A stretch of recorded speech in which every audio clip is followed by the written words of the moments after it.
नमस्कार साथियों, SK competition classes में आपका स्वागत है। आज है 23 जनवरी और एसएससी जीडी के चारों शिफ्ट के एग्ज़ाम ख़त्म हो चुके हैं और इस वीडियो में हम लेकर आए हैं आपके लिए एसएससी के सारे शिफ्ट के सारे जीएस और हिंदी के क्वेश्चंस। ठीक है, तो आप लास्ट तक बने रहिए और देखते हैं आज कौन कौन से क्वेश्चंस पूछे गए थे और आगे के क्या पूछे जाने की संभावना है। तो आप वीडियो बिना स्किप किए लास्ट तक देखिए। चैनल पर नए हैं तो सब्सक्राइब करके बेल आइकन दबा लीजिए ताकि आगे की नोटिफिकेशन भी आपको मिलती रहे। पहला क्वेश्चन पूछा गया था, फीफा का मुख्यालय कहाँ है। फीफा आपको पता ही होगा, FIFA। फीफा फुटबॉल खेल को नियंत्रित करने वाली सर्वोच्च संस्था है। इसका मुख्यालय है ज्यूरिख, जो कि पड़ता है आपका स्विट्जरलैंड में। ठीक है, ये क्वेश्चन रिपीटेड है एसएससी जीडी के किसी भी शिफ्ट में पहले भी आ चुका है। ये सेम क्वेश्चन फीफा का मुख्यालय ही पूछा गया था। रिपीटेड क्वेश्चंस भी आप आ रहे हैं, तो आप रोज का एनालिसिस देख के जो क्वेश्चन आ रहे हैं उनको भी ध्यान रखना। फीफा की स्थापना कब हुई थी? 21 मई 1904 ईस्वी को। ठीक है, संविधान के किस अनुच्छेद को संविधान की आत्मा कहा जाता है? किसको कहा जाता है? अनुच्छेद 32 को। अनुच्छेद 32 में क्या है? सुप्रीम कोर्ट के रिट जारी करने की शक्ति। सुप्रीम कोर्ट रिट जारी करता है जब किसी के मूल अधिकारों का उल्लंघन होता है, तब उसके मूल अधिकारों को वापस दिलाने के लिए सुप्रीम कोर्ट रिट जारी करता है। उसको कहते हैं सुप्रीम कोर्ट की रिट अधिकारिता। यह अनुच्छेद 32 में है। इसको कहते हैं संवैधानिक उपचारों का अधिकार। बिरजू महाराज का संबंध किस नृत्य से है? ये कथक से संबंधित हैं बिरजू महाराज। और कथक हमारा उत्तर भारत का लोक नृत्य है। उत्तर भारत खास करके यूपी। और कथकली अगर आ जाए, कथकली भी आ चुका है आपके एग्जाम में। कथकली होता है केरल का। कथकली ये है केरल का लोक नृत्य, केरल का। ठीक है, ये बात ध्यान रखना, कंफ्यूज मत होना।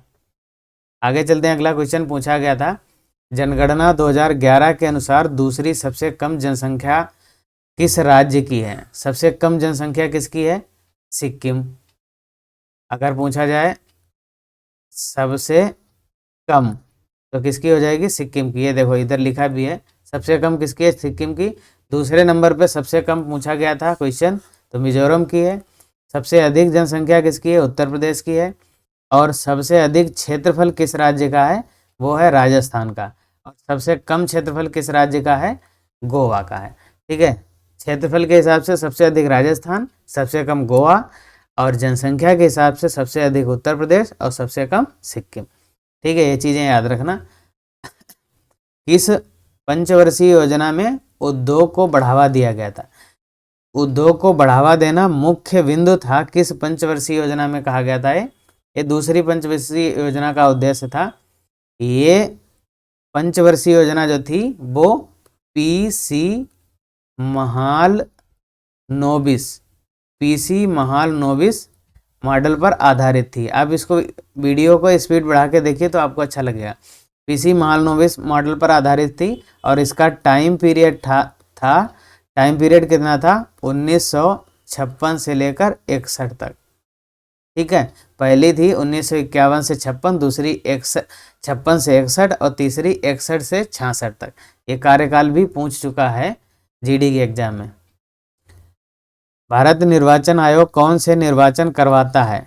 ये भारत निर्वाचन आयोग जो है वो लोकसभा और विधानसभाओं के चुनाव करवाता है। विधानसभाओं के चुनाव जो होते हैं वो भारत निर्वाचन आयोग करवाता है, ना कि राज्य का निर्वाचन आयोग। राज्य का निर्वाचन आयोग जो है पंचायतों के चुनाव करवाता है, ये बात ध्यान रखना। बेंगलुरु में टेक समिट 2022 का उद्घाटन किसने किया? ये उद्घाटन किया प्रधानमंत्री नरेंद्र मोदी ने। क्वेश्चन याद रखना, रिपीट भी हो रहे हैं। केरल का सबसे ऊंचा जलप्रपात कौन सा है? मीनमुट्टी जलप्रपात जो है वो केरल का सबसे ऊंचा जलप्रपात है। ये क्वेश्चन थोड़ा इरेलेवेंट है, क्योंकि अगर ऐसे हर राज्य का पूछेंगे तो हम कहाँ तक याद रखेंगे, लेकिन पूछा गया है तो आपको कम से कम ये तो याद रखना चाहिए। अगर रिपीट होता है तो आप कर पाएंगे। मौर्योत्तर काल में जिसके पास जमीन नहीं होती थी उसे क्या कहा जाता था? मौर्य काल के बाद वाले पीरियड में जिसके पास जमीन नहीं होती थी उसको कदाई सियार और आदिमाई, इन दो नामों से जाना जाता था। कदाई सियार और आदिमाई। दीपा कर्माकर ने किस ओलंपिक में भाग लिया था? दीपा कर्माकर ने 2016 के रियो ओलंपिक में इन्होंने भाग लिया था। ये क्वेश्चन पूछा गया था। महाराष्ट्र के वर्तमान मुख्यमंत्री कौन है? ये हैं एकनाथ शिंदे। आप राज्यों के मुख्यमंत्री एक बार देख लीजिए, बहुत सारे तो पता ही होंगे, जो नहीं पता उनको देख लीजिए एक बार। तो क्वेश्चन मुख्यमंत्री और राज्यपालों से भी पूछे जा रहे हैं। सिग्मा उत्सव कहाँ मनाया जाता है? ये मनाया जाता है गोवा के आदिवासियों द्वारा। गोवा भी हमने देखा था क्षेत्रफल के अनुसार भारत का सबसे छोटा राज्य है। और गोवा से संबंधित एक प्रश्न और आगे आएगा, वो ये है कि सबसे छोटी तटरेखा गोवा की है भारत में।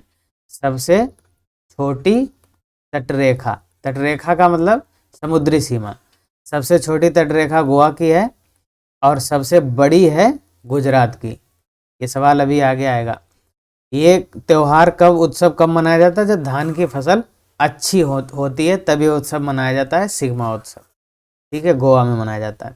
2011 की जनगणना के अनुसार निम्नलिखित में से किस राज्य की जनसंख्या का घनत्व सबसे कम है? सबसे कम घनत्व किस राज्य का है? अरुणाचल प्रदेश का, जिसमें 17 व्यक्ति प्रति वर्ग किलोमीटर में रहते हैं। सबसे कम जनसंख्या घनत्व। अगर सबसे अधिक की बात पूछे, सबसे अधिक किस राज्य का है? तो आपका हो जाएगा बिहार।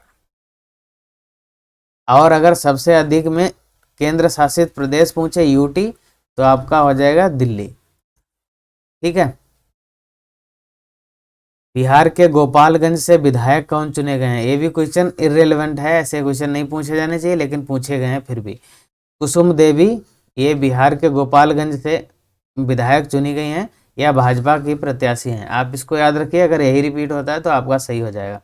विश्व का सबसे लंबा लिखित संविधान किस देश का है? जाहिर सी बात है, भारत का ही है सबसे लंबा लिखित संविधान। ठीक है। 1949 ईस्वी में इनमें से क्या हुआ था? 1949 ईस्वी में क्या हुआ था? ऑप्शन 4 दिए गए थे, उनमें एक ऑप्शन था संविधान अंगीकृत किया गया था। 26 नवंबर 1949 को हमारा संविधान अंगीकृत किया गया था और 26 जनवरी 1950 को ये संविधान हमारा लागू हुआ था। और इसी दिन को 26 नवंबर 1949 जिस दिन अंगीकृत किया गया था, इसी दिन को भारत में मनाया जाता है संविधान दिवस। संविधान दिवस इसी दिन मनाया जाता है, ये भी आप ध्यान रखना। चरक संहिता का संबंध किससे है? ये आयुर्वेद से संबंधित है। चरक संहिता। उत्तर भारत में मई जून के महीने में कौन सी हवा चलती है? ये भी क्वेश्चन रिपीटेड है, सेम टू सेम क्वेश्चन पहले की शिफ्ट में आ चुका है। ये चलती है लू हवा, LOO। ये लू चलती है नॉर्थ इंडिया में मई जून के महीने में। मीराबाई चानू ने टोक्यो ओलंपिक में कौन सा पदक जीता?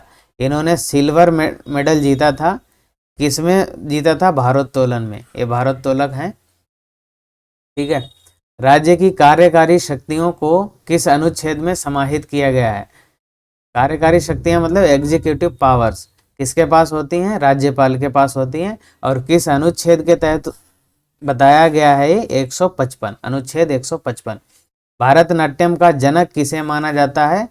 ये माना जाता है भरत मुनि को। भारतनाट्यम का जनक भरत मुनि को माना जाता है। यह सबसे प्राचीन नृत्य है। ठीक है। और भारतनाट्यम किस राज्य का लोक नृत्य है? ये तमिलनाडु का है। भारतनाट्यम तमिलनाडु का है। कौन सी फसल रबी और खरीफ दोनों के रूप में उगाई जाती है? तो ये हो गई आपकी चावल। इसको धान भी कहते हैं। धान या चावल रबी और खरीफ दोनों रूपों में उगाई जाती है। परमाणु की परिधि से नाभिक तक की दूरी को क्या कहते हैं? त्रिज्या कहते हैं। आपको वैसे ही मैथ्स में पता होगा, परिधि से केंद्र तक की दूरी को त्रिज्या कहते हैं। गोवा का महत्वपूर्ण लोक नृत्य कौन सा है? ऑप्शन दिए थे 4, उनमें से गोवा का लोक नृत्य जो था वो फगुड़ी नृत्य। ये गोवा से क्वेश्चन ज़्यादा पूछे जा रहे हैं। एक बार गोवा के बारे में थोड़ी सी जानकारी ले लीजिएगा। सेबी का अध्यक्ष कौन है? सेबी आपने सुना होगा, security exchange board of India. इसका अध्यक्ष हैं वर्तमान में माधवीपुरी बुच, इनका पूरा नाम है। वाक एवं अभिव्यक्ति की स्वतंत्रता का अधिकार किस अनुच्छेद में है? ये है अनुच्छेद 19 में। अनुच्छेद 19 में 6 प्रकार की स्वतंत्रताओं की बात की गई है, उसमें से एक है वाक एवं अभिव्यक्ति की स्वतंत्रता। ठीक है, भारत में पहली जूट मिल कहाँ स्थापित की गई थी? ये स्थापित की गई थी रिसरा में। रिसरा कहाँ है आपका? कोलकाता में। कोलकाता मतलब पश्चिम बंगाल। किस चीज के 1 ग्राम से 4 कैलोरी ऊर्जा प्राप्त होती है? ये होता है आपका कार्बोहाइड्रेट। कार्बोहाइड्रेट के 1 ग्राम से 4 कैलोरी ऊर्जा प्राप्त होती है। आधुनिक आवर्त सारणी में कुल तत्वों की संख्या कितनी है? वो है 118। ठीक है, कबड्डी के एक पक्ष में कितने खिलाड़ी होते हैं? एक पक्ष में 7 खिलाड़ी होते हैं। और फुटबॉल का अगर पूछ ले, फुटबॉल में कितने होते हैं? 11। एक पक्ष में 11, दूसरे पक्ष में भी 11, तो 11-11 खिलाड़ी। क्रिकेट के 11-11 पता ही है आपको। किस राज्य के तटीय सीमा सबसे छोटी है? देखो गोवा पर एक क्वेश्चन और आ गया। गोवा की सबसे छोटी तटीय सीमा भी हमने बताया था 118 किलोमीटर। और सबसे लंबी सीमा की अगर बात की जाए, तटीय सीमा मतलब समुद्री सीमा, तो सबसे लंबी है गुजरात की। ठीक है, भारत के टोटल 9 राज्य समुद्र से सीमा साझा करते हैं। 9 राज्य और केंद्र शासित प्रदेश मिला के 9, टोटल 9 है। उसमें से सबसे लंबी सीमा किसकी? गुजरात की।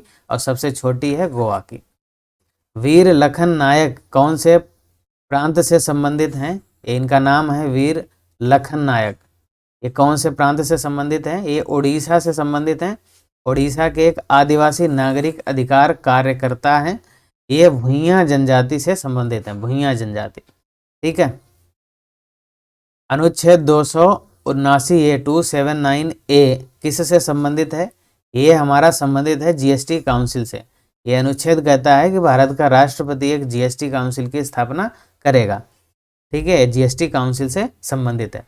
शोभना नारायण किससे संबंधित हैं? ये कथक नृत्यांगना है। और कथक अभी हमने बताया था उत्तर भारत का लोक नृत्य है, खासकर यूपी का। चू फाट नृत्य किस राज्य से संबंधित है? ये है आपका सिक्किम से। चू फाट नृत्य जो है वो सिक्किम से संबंधित है।